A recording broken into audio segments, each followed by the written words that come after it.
Hey guys, welcome to the Mighty Nine, episode 3 at the carnival.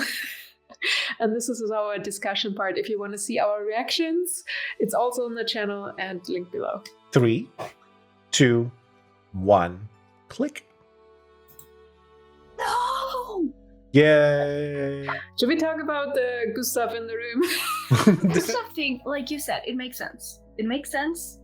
Yeah. But there's one thing that I really like, and this is obviously huge spoiler warning, right? After the Molly thing happens, there's a really beautiful moment when they come back and they meet with Gustav and they give him the money and they talk about Molly, and like that whole thing is something really cool that we're not gonna have. And it's especially worse because we maybe lost the connection to Yasha, so now Molly literally has no connection to anyone, which just sucks. In the original, it wasn't the fault of the Mighty Nine that Or at caused least- like everything to happen. No. Or at least 3 of them. So it's so much more plot currently, and I love it.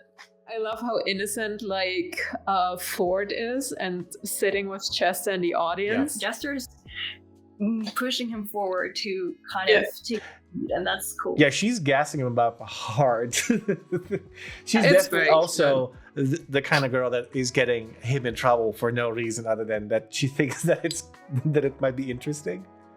Yeah. Dude, I feel like in the original, because it took till episode 118 or something before they actually get together. Yeah, but still. Here, I feel like it might happen way before that. So Yeah, I think and that was something that made me really excited for the show because not just Jester and Ford, but all relationships in Mighty Nine are such a slow burn compared to Vox Machina.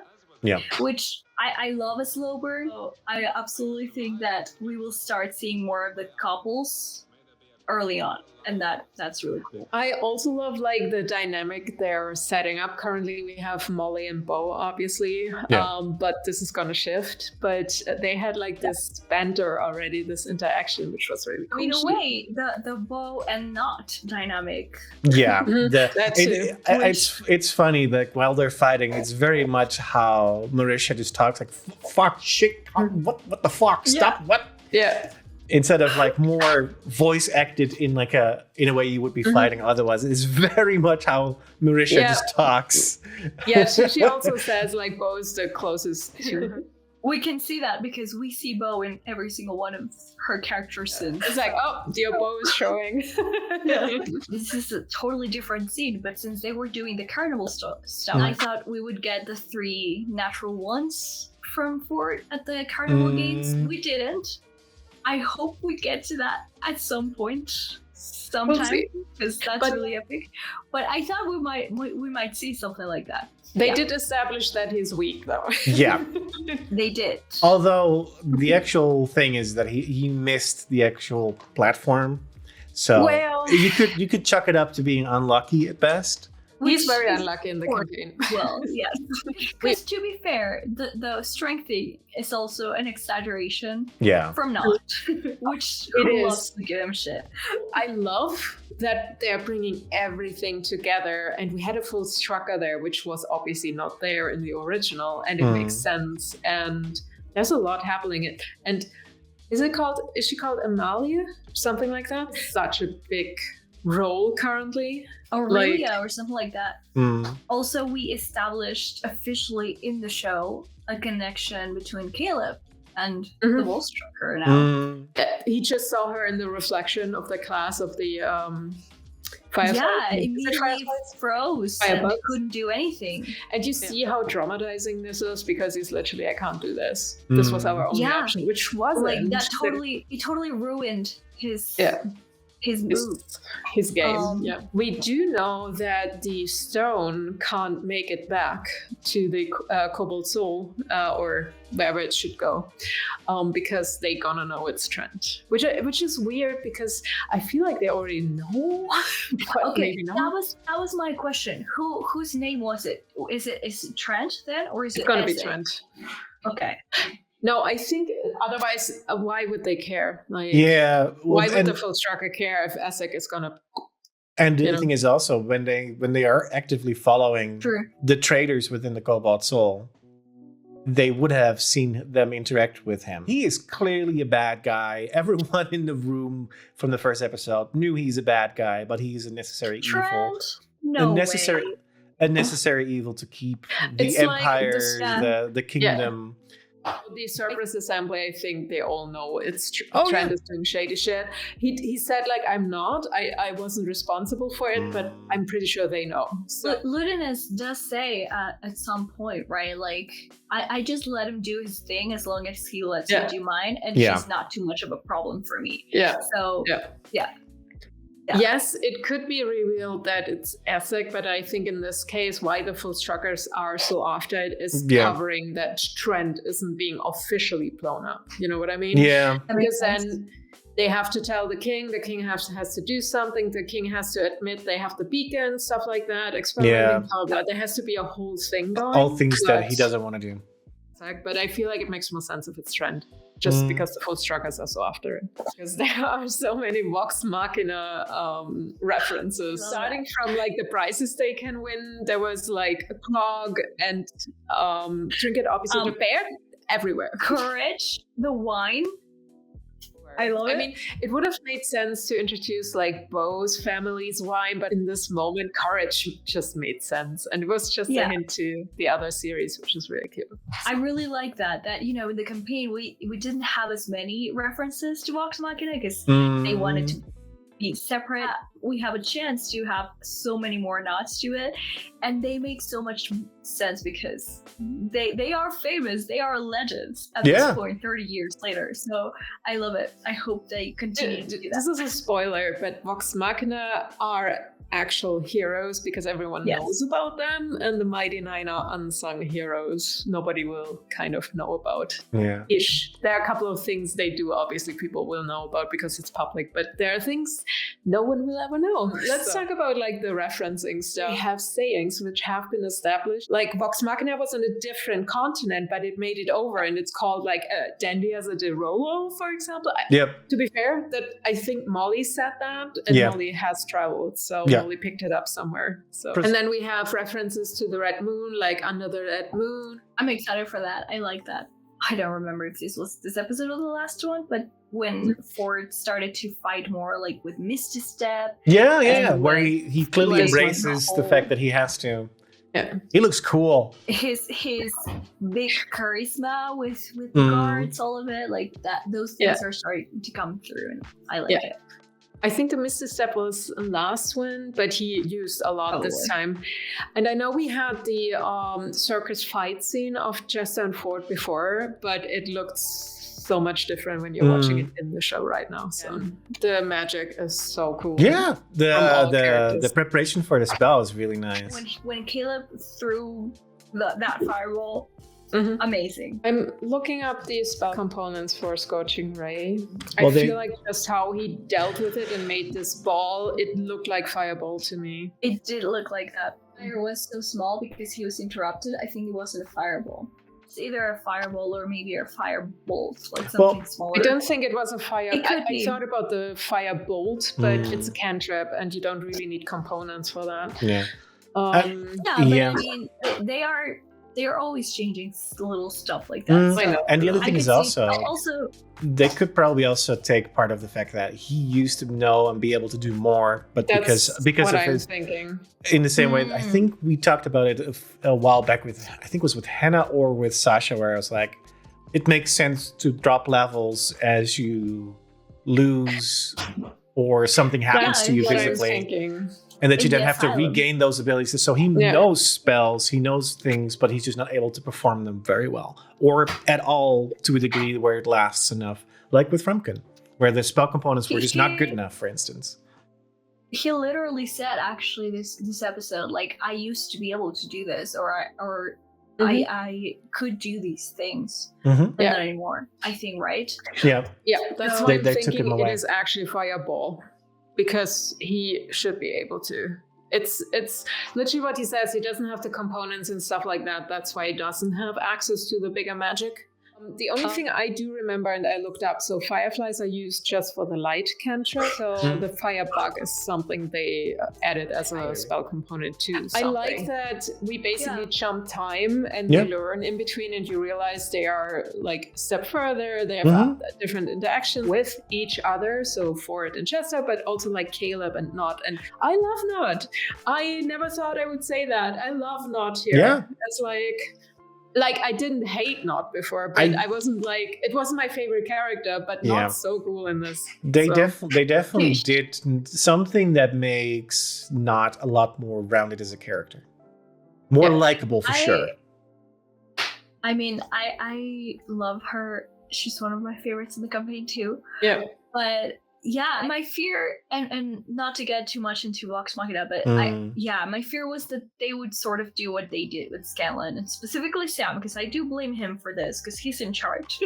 Like, I don't want that to happen with Beth. So I feel like they're handling her so well. I love it. They do, and they also stay pretty true to her, but it's still like not in you get all her sides. The thing is also, you can see that there's something more behind the mask. Well, I feel like that's been sort of the case for most of the characters, not just Nott, because it's just the aspect of they're playing off each other and of course, funny, and they're So I feel like that's, like I said, Ford feels like a much more compelling character in this. Molly, so much more likable in the show. Yes. So, I'm actually surprised with that.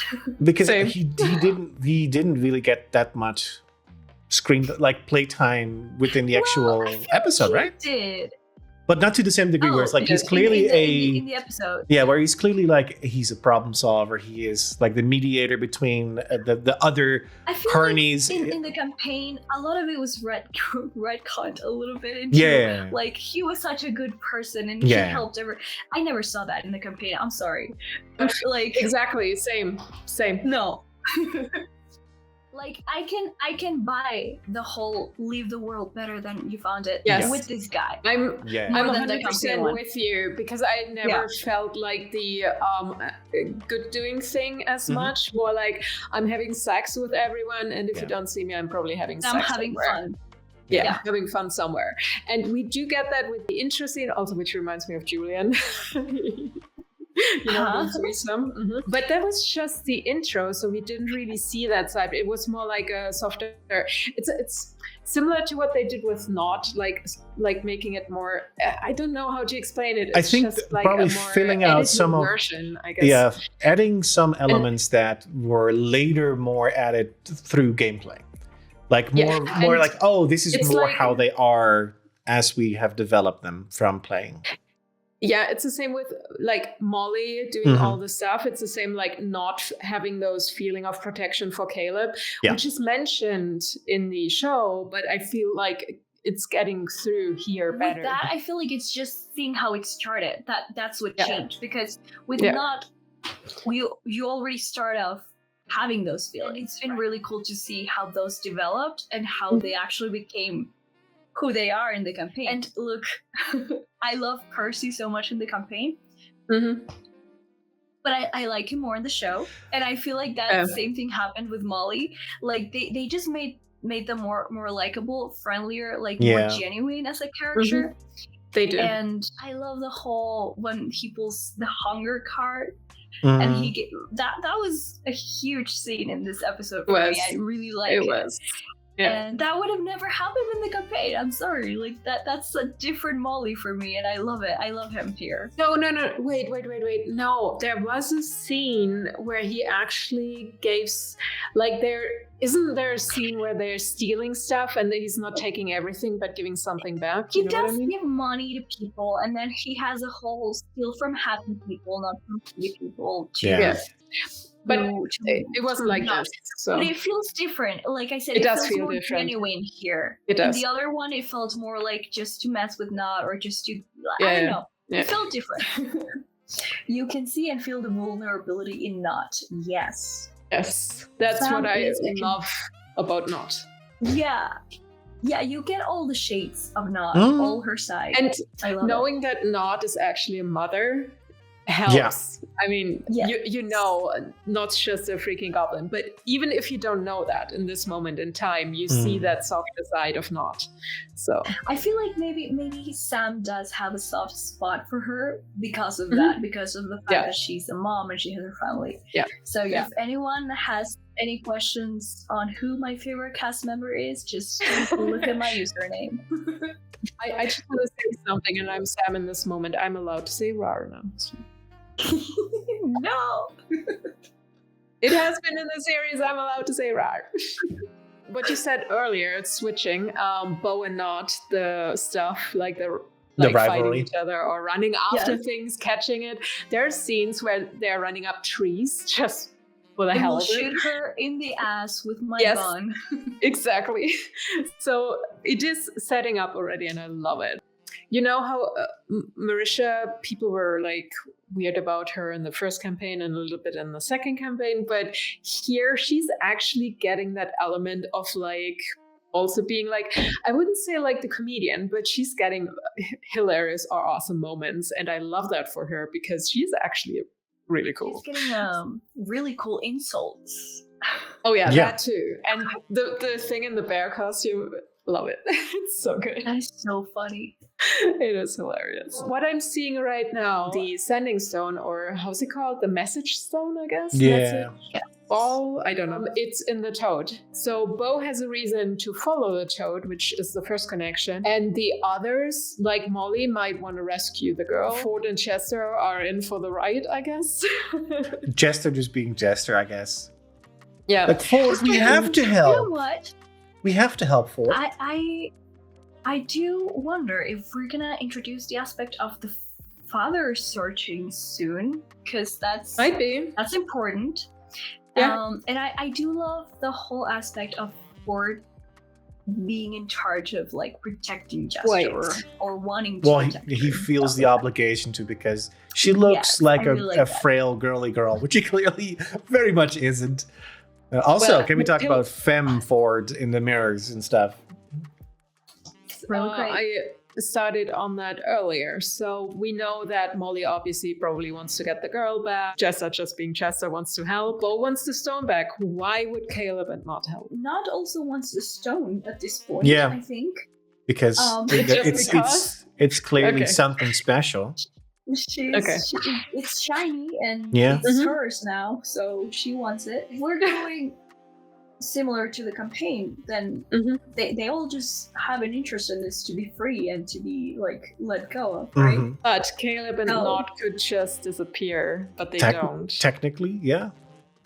Is it because of Chester? I mean, they could in the campaign too. So what made them stay? The fact that they're just in a group together and are trying to, Caleb at the end of the day does not want more attention on himself. So if he has people looking for him here, that's not good. That was the argument I think Nott made. Like, they are so shiny, they will draw the attention to them and people will ignore us when we're traveling with them. I think that was the original. You're right. That's a good point though. Because Toya was part of the carnival of the circus in the campaign. Yes. Here, Molly just met Toya. Well, if we take Molly as he is portrayed now, he cares. He wants to. He cares about the people of the carnival because they. Besides that, the carnies and carnival people are dependent. That doesn't matter which carnival you're all carnies. You're all family. Regardless of which carnival you belong to, you are always welcome as another carnival. I like Molly in the show. Yeah, Molly is a lot more. I want to say fleshed out, but like it's very clear, very directly that he's a very nice person. And seeing him transform, like, ooh, that's weird. That was interesting. That's new. Interesting. Like the tattoos, obviously, like. Glowing suddenly and his eyes. That was amazing, by the way. Where it's like he's clearly not himself. Here's my question: was it the first time Molly actually activated like a blood magic? Because he got cut and we have that magical transformation. So. I'm gonna guess that's probably the case. That he might not have had to fight before. He might just. he doesn't control it clearly, and that would be interesting then to see. That. So it's like Ford getting to know his magic, Molly's getting to know his magic, or knowing that there is something more to him than meets the eyes. Maybe. Man, I really miss Molly. Just think of who's coming after. It's fine. I know. Yeah. It's fine. It's all good. I'm very excited as for future episodes. I'm really excited to see Bo develop more dynamics with the group, because right now she's the odd one of the group. She doesn't, we have the other duos, and I'm really excited to see her get the dynamic with Ford, with Caleb. And I'm really excited to see the group mix more, like to see Jester and Beth, Jester and Not, and then Caleb and Ford as well they did have that bit of a dynamic in this episode. I don't know if you noticed when he kind of pushes him, and then Caleb kind of blames him on the fireball failing in the end. That felt like a bit of side eye. It reminded me of the beginning of their relationship, when they were kind of distrustful of each other and kind of fighting a little bit. So I'm excited for that dynamic too. You know how you have those scenes like in whatever 90s prom movies where people have those montages putting on stuff and other things where they learn skills and stuff. We might get a montage where Ford is getting like training by Bo and magical training by Caleb, because Caleb could explain powers to him more. And it will be just like scenes like do this, and they're just standing there, Prime real estate for a cool synth soundtrack in the background. Yeah, very, very 80s, 90s training montage. I want the ball incident right now. The question is, will we have that story beat with a safe house? Will we go in the swamps? Will we go, there's so much stuff. Will we have that bowl? Because that's like a separate adventure. I think we will get the bowl, even if we don't have the whole plot line. It's too big of an important moment for their dynamic. So I think we will get that somehow. Whose side were we on the bull gate? Caleb for me, but also I'm on Caleb's side. I like Bo's reaction to it afterwards, like that next episode where she apologizes, and I really like those moments. But in the incident itself, Caleb 100%. I can't wait to see that dynamic develop, and Jester and Not. The thing is with the bowl, it's a great side adventure, it's a quest, but depending on how they are tightening the story, they might create that incident between them differently. Like a very quick scene. The thing is, I'm not sure if they have that, but it would be a great episode because it's almost like a one-shot closed in itself, that story. You can also add Kiri and whatever and swamps and blah blah blah with it. So I don't think we will have the storyline itself. I think we will have Kiri somehow. I think we will have the incident with each other. What if? But not the whole storyline.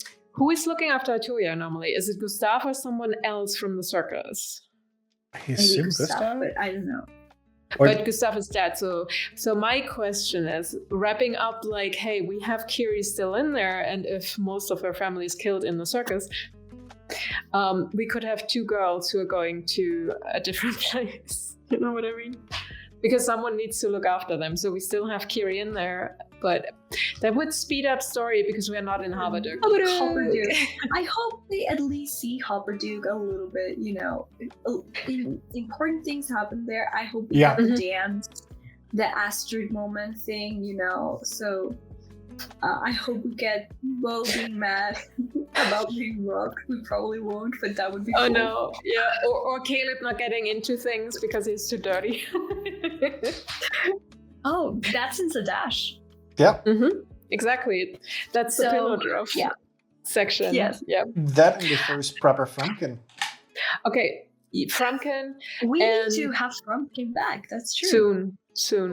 One, when is Yasha coming in? Because she's also looking for the beacon. And number two, Bo also knows about the beacon. When is she telling the others about it? Is she forced to tell them? Is she actually trusting them? I think if we get, I don't know what they're doing for the rest of the season, But if we do get what I hope is the heist and the explosion thing in the tower in the Sadash, they get the beacon there. I feel like that's when it will come up for both. So the moment they're actually in like closer vicinity to the beacon, when things are accelerating. Yeah.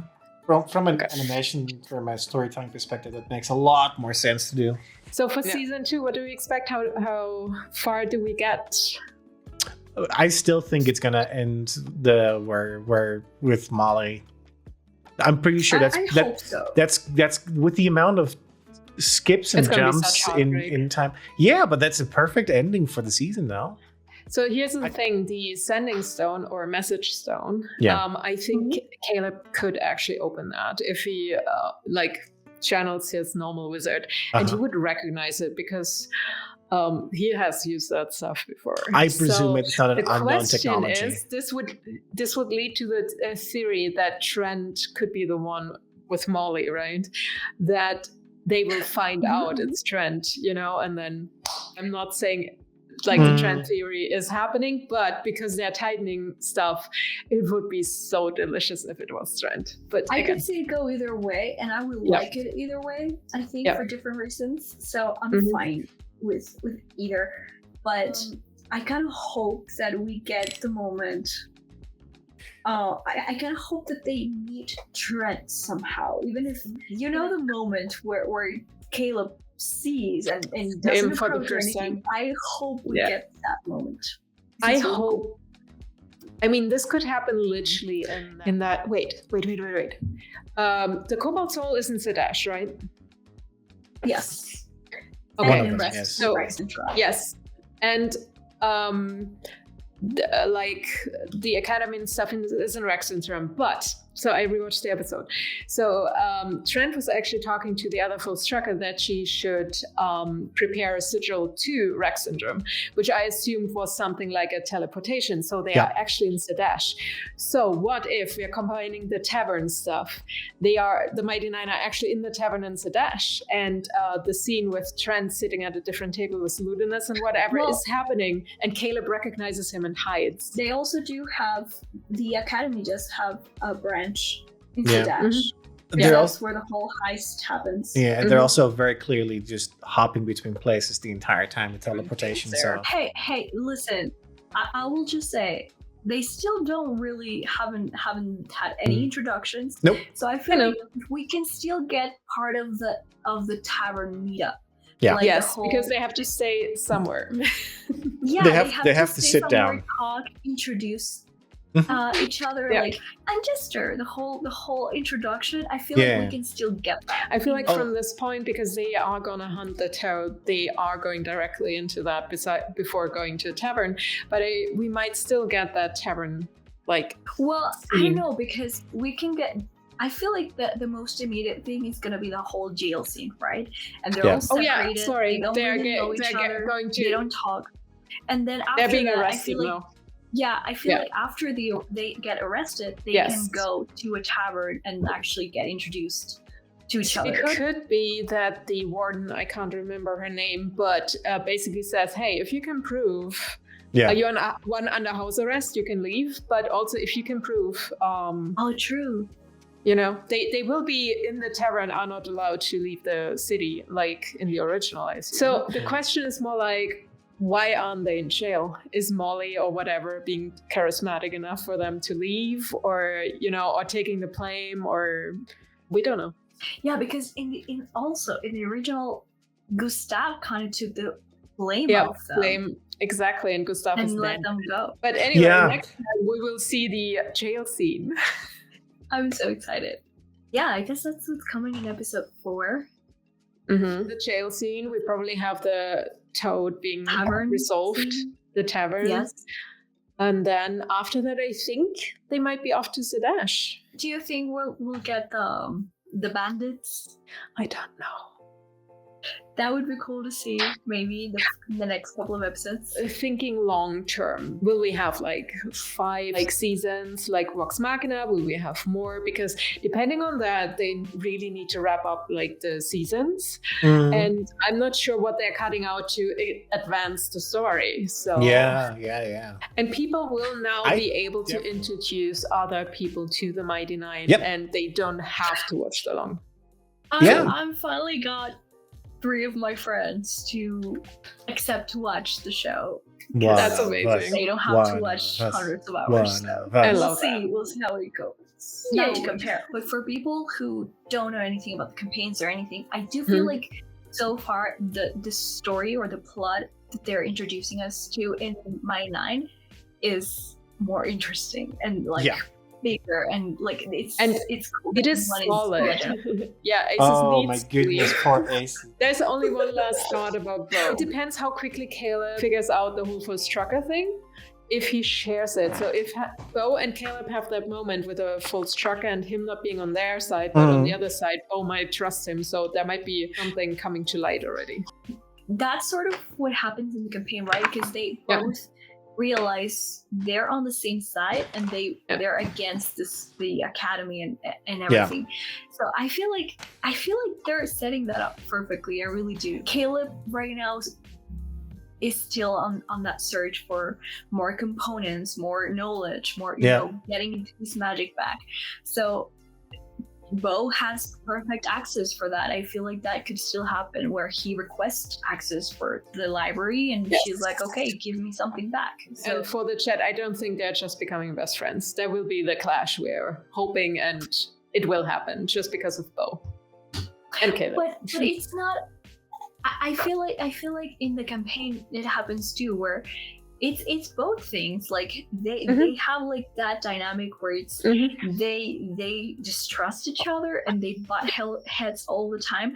But they're also from very early on start to get that connection and trust in each other immediately. So it's kind of a complex mix of things. Yes. Wrapping this up, what was your highlight of the episode?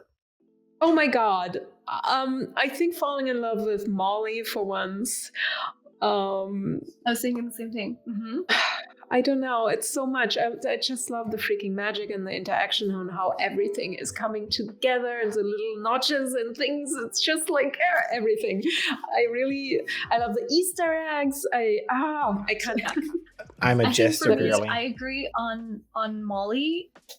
Getting to actually love him for once was really cool and unexpected. Jester is always going to be my number one. So that too. And honestly, I might even give it to Ford because I'm really enjoying to see. I really like him. I like him in the campaign too. That's nothing new, but I'm really enjoying his beginning to see how he becomes who he is in the campaign. So I really like that. I mean, all of them. If we're thinking Ford is getting his magic, and Molly might have literally been the first time he's using the blood magic, everyone's getting into it. Also, what about Chester? I mean, Chester has used her tricks and stuff. But did she know she can heal like that? Does she know she can do the big lollipop action? I assume Traveler taught her stuff. Where it's like, this is probably the only time we actually have seen Jester do any healing, and it's a scratch. And we won't see anything ever again. But she's doing more healing. In that's what I'm saying. Most of the first part. That's what I'm saying. That's the most healing that she'll ever do. No, that's not true. That's not true. She has that freaking healing circle in the one shot. Or two shot. People don't give her enough credit for the healing thing. I will defend that. By the way, we know now where she got the lollipop from. So from the carnival. The idea, really we didn't know that. In the campaign, it was just like, describe your spiritual weapon. She's like, lollipop. What surprised me, I didn't care much about a part of the campaign, but shields for every scene. That's what I'm saying. The Ford plot is being handled so cool. Oh my god. Such a cool way. It's going to be so cool to see the jungle and the stuff they're going through, like the temples they're going in and the water rising, hopefully. Yeah, yes. This is the end of our discussion. If you guys want to see our reactions to the actual episode, we have a link below if you're watching this on YouTube. This has been Asis. Wait, am I pointing towards the... Yes. Correct direction. Asis. And Sarah. And Jurre. And I was also here. Pointing down there. Wait. There. And Rar. Thanks for watching. Thanks for watching, everyone. And is it time zone yet? Yay. I love it. Wait. Bye, guys. Bye, guys.